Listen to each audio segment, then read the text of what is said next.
안녕하세요. 인지심리학자 이국희 교수입니다. 오늘은 행복, 재미와 의미의 조화로운 균형, 이 얘기를 한번 해보겠습니다. 행복이란 뭘까요? 국어사전을 찾아보면은 다소 좀 놀라운 답을 찾을 수 있어요. 행복하고 첫 번째 뜻이 이게 명사형이잖아요. 명사잖아요. 복된 좋은 운수입니다. 그러니까 영어로 하면 굿럭이에요. 행복이 굿럭이었다니. 저는 되게 놀랐어요, 사실. 근데 두 번째 의미도 물론 있습니다. 생활에서 충분한 만족과 기쁨을 느끼어 흐뭇한 상태. 이게 바로 표준국어 대사전에 나오는 행복의 정의인데요. 일단 한국 문화의 보편적인 의미 행복이라고 할 때는 그러니까 첫 번째 의미였다는 거예요. 우리의 조상들로부터 대대로 내려오는 행복의 개념은 행운이었던 겁니다. 굿럭, 이게 행복인 거예요. 근데 약간 허탈하면서도 한편으로는 고개가 좀 끄덕끄덕해지죠. 왜냐면은 왜 이렇게 복권을 사는 사람들 줄이 이렇게 긴지, 또 이렇게 사람들이 장기적인 투자를 하는 게 아니라 단기적인 아주 짧은 시간 내에 시세 차익을 노리는 투기꾼들이 되게 많은지, 또 노력해야 하는 아주 어려운 길보다는 쉬운 길 또는 편법, 이런 걸 사용하는 사람이 왜 여전히 우리 사회에 많은지가 다소 좀 이해가 됐기 때문이에요. 또 이들은 뭐 나름대로 뭐 행복을 찾고 있었던 거죠. 행운이라는, 또 때로는 약간 왜곡된 행운이라는 다른 이름을 가지는 그런 행복 말입니다. 행복 연구자들은요, 근데 이렇게 정의하진 않아요. 그 중에서도 저 같은 심리학자들은 행복이라고 할 때의 개념이 사전에 나온 두 번째 개념과 같습니다. 약간 흐뭇해진 상태, 어떤 만족스러운 상태. 생활에서 만족과 기쁨을 경험하는 상태가 바로 행복이라고 정의하죠. 하지만 이런 행복도 행복의 모든 걸 보여주지 못하는 것 같아요. 만족과 기쁨, 그러니까 뭐 고대 그리스 철학까지 거슬러 올라간다면 쾌락주의적이죠. 이런 쾌락주의적인 행복이 인간의 삶에서 물론 중요합니다만 항상 이런 쾌락에서만 행복을 느끼는 건 아니니까요. 인간은 의미를 경험하는 것, 유다이모니아라고 부르는데, 이런 의미를 경험하는 것에서 이런 미닝을 경험하는 것에서도 행복감을 느낍니다. 봉사활동을 하면서 그 하는 도중에는 힘들고 약간 고통스러운 일도 있을 수 있죠. 근데 그것이 의미 있는 일이기 때문에 행복을 경험해요. 보람을 얻었다. 다 행복이잖아요. 또 공부를 열심히 하는 과정 자체는 힘들지만 그 결과 어떤 성취를 함으로써 의미와 보람을 경험하며 행복하다고 말합니다. 이렇게 그래서 쾌락주의적인 재미와 의미, 이 두 가지가 다 행복인 거예요. 그리고 과학자들은 행복을 이야기할 때 이런 재미, 쾌락주의적인 플레저와 유다이모니아, 미닝, 의미를 함께 다룹니다. 물론 연구에는 재미를 더 강조하는 연구도 있고 의미를 더 강조하는 연구도 있어요. 그러나 사실은 재미와 의미를 모두 염두에 두지만 연구자의 어떤 관심사에 따라서 어떤 사람은 재미, 어떤 사람은 의미, 이렇게 특정한 것에 더 집중할 뿐이죠. 한 연구자가 모든 걸 다 할 수는 없으니까요. 사실 그래서 재미와 의미는 이렇게 관련되어 있고 늘 연결되어 있고 같이 있을 때 진정한 재미도 재미대로, 의미도 의미대로 말 그대로 의미가 있어요. 그리고 사실 재미와 의미는 서로 연결되어 있는 경우가 많죠. 재밌는 일을 하다 보면 의미를 발견하게 되고, 의미 있는 일을 하다 보면 재미를 발견할 수 있잖아요. 그러니까 이것처럼 이 둘 사이는 약간 이렇게 얽히고 설켜 있어서 딱 자르듯이 칼로 정확하게 막 잘라내기가 좀 힘듭니다. 또 한 가지 덧붙이자면 영미문화권의 사람들이 행복이라고 할 때는 이 쾌락주의적인 행복, 재미를 주로 얘기하는 거예요. 해피니스라고 할 때는. 여기에는 의미는 포함되어 있지 않습니다. 순수한 쾌락이에요. 그리고 의미로서의 행복을 얘기할 때는 유다이모니아라는 대중들에게는 다소 생소한 개념을 쓰는 거죠. 그리고 유다이모니아는 아리스토텔레스가 제안한 건데요. 행복의 개념 중에 하나예요. 삶의 목적과 의미를 실현하는 사람이 얻게 되는 궁극적인 행복이죠. 자기 자신의 정체성을 관철시키고 자기 일생의 과업을 완수하고 자기에게 주어진 사명을 완수하는 삶에서 얻게 되는 그런 행복입니다. 의미 있는 삶, 가치 있는 삶에서 오는 행복, 이렇게 볼 수 있겠죠. 이게 유다이모니아예요. 그런 영미문화권 사람들이 재미와 의미를 통합해서 부르는 말은 뭘까요? 그러니까 우리 한국 사람들은 그냥 행복하면 이미 재미와 의미가 통합되어 있는데 그게 영어의 해피니스에 정확하게 대응되는 말은 아니라는 거예요. 그러니까 영어에서 재미와 의미를 통합해서 부르는 말이 뭘까? 그게 바로 웰빙입니다. 그래서 한국어의 행복과 정확하게 일치하는 단어는 사실은 해피니스가 아니고 웰빙이에요. 잘 사는 것, 이렇게 번역될 수 있죠. 웰빙, 그렇죠? 잘 사는 것.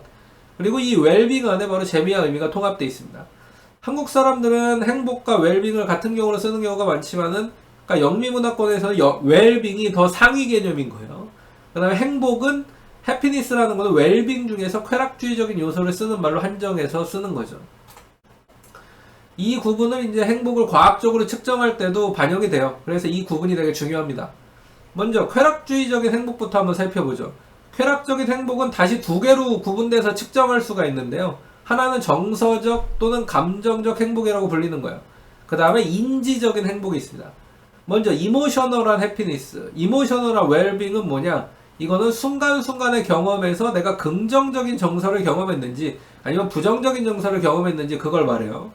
어떤 경험이 나를 미소 짓게 만들고 웃게 만들었다면 그건 긍정 정서를 경험했다고 할 수 있지만, 어떤 경험이 나를 슬프게 하거나 화나게 하거나 짜증나게 했다면 그거는 부정 정서, 네거티브 이펙트를 경험했다고 할 수 있습니다. 그리고 커그니티브와 웰빙은 이 또 이모셔널한 웰빙하고 달라요. 예. 인지적인 행복은요, 자신의 경험에 대한 기억, 자기 삶에 대한 기억에 의존합니다.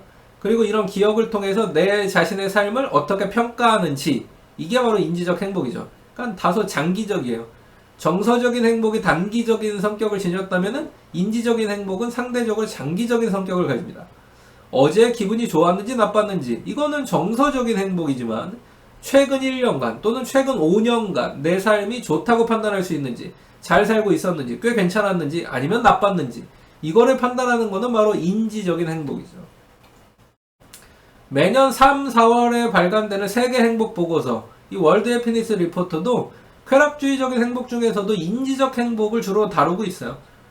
전 세계인의 행복을 측정하는 그 측정 도구가 인지적인 행복입니다. 근데 정서적인 행복과 의미로서의 행복은 충분히 다루고 있지 못해요. 물론 인지적 행복을 설명해주는 요소로서 자율적인 삶, 사회적 지지, 어떤 사회적 관계, 이거를 다루면서 의미로서의 행복을 언급하긴 하지만은 그 중심, 핵심에는 인지적 행복이 자리 잡고 있습니다.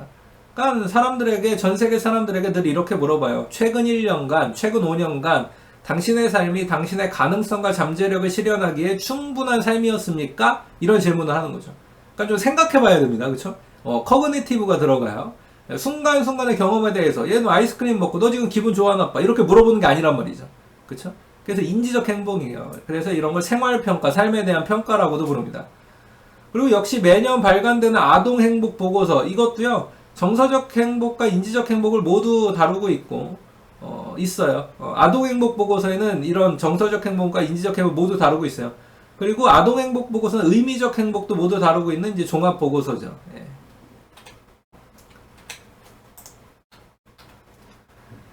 자, 의미적 행복을 이제 좀 더 구체적으로 살펴볼게요. 의미적 행복에는 6가지 세부 요소가 들어가는데, 첫 번째는 자기 수용입니다. self acceptance. 자기 수용이란 내 자신에게 솔직해지는 걸 말해요. 자신의 단점과 약점, 자신의 실수에 대해서도 솔직해지는 겁니다. 핑계대지 않고 비교하지 않고 자신의 어떤 그런 약점까지도 기꺼이 수용하는 그런 자세를 말하죠.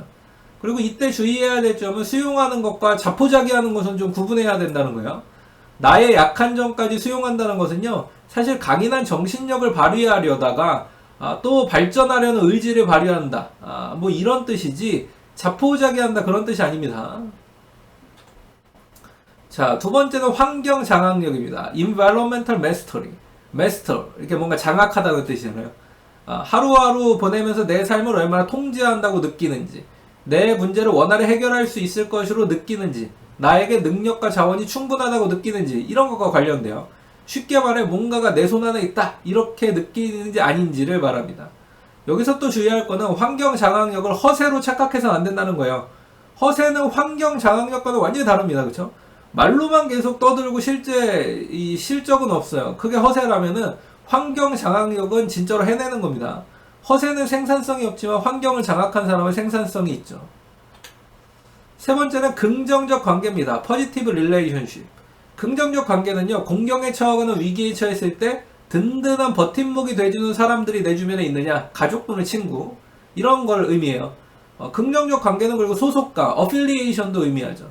내가 어떤 공동체의 일원이라고 느끼는 것은 인간을 잘 살고 있다고 느끼게 해주고, 또 심리적으로 안정감을 느끼게 해주거든요. 그리고 네 번째는 자율성입니다. autonomy. 시간 활용이 자유로웠는지, 공간 활용이 자유로웠는지, 행동의 선택이 자유로웠는지 이걸 의미하죠. 그리고 다섯 번째는 삶의 목적이에요. purpose in life. 나의 정체성을 꾸준히 심화시키고 발전시켜 나가고 있는지, 꾸준히 진행하는 나의 개인적인 프로젝트, 과업이 있는지, 삶의 목적을 추구하기 위한 일에 몰입하고 있는지, 삶의 세부적인 목표가 구성되어 있는지, 나의 습관들은 내 삶의 목적을 구현하는 데 유익한지, 이런 개념입니다. 마지막 여섯 번째는 개인적 성장, personal growth예요. 개인적 성장은요, 매일 새로운 것을 배웠는지, 어제 나보다 오늘의 내가 더 발전했는지, 어제보다 나아진 기술이 있는지, 어제 실수했던 것은 오늘은 하지 않는지, 같은 실수를 반복하지 않는지 그 뜻이죠. 작년보다 올해 더 나아졌는지를 말합니다. 자, 어떠신가요? 행복은 재미로만 설명할 수도 없고 의미로만으로도 설명할 수 없어요. 재미도 있어야 하지만 의미도 있어야 웰빙이죠. 순간순간의 경험도 좋아야 되겠지만 내 삶에 대한 전반적인 평가, 이런 인지적 행복도 좋아야 되고 내 삶의 의미와 가치도 있어야 됩니다. 이렇게 행복, 웰빙이라는 것은 재미와 의미가 균형을 이룬 조화로운 삶이에요. 자, 여러분 오늘은 이렇게 행복은 재미와 의미가 균형을 이룬 조화로운 삶이다 라는 얘기를 그래서 해봤습니다. 지금까지 인지심리학자 이국희 교수였습니다. 다음 시간에 뵙겠습니다. 감사합니다.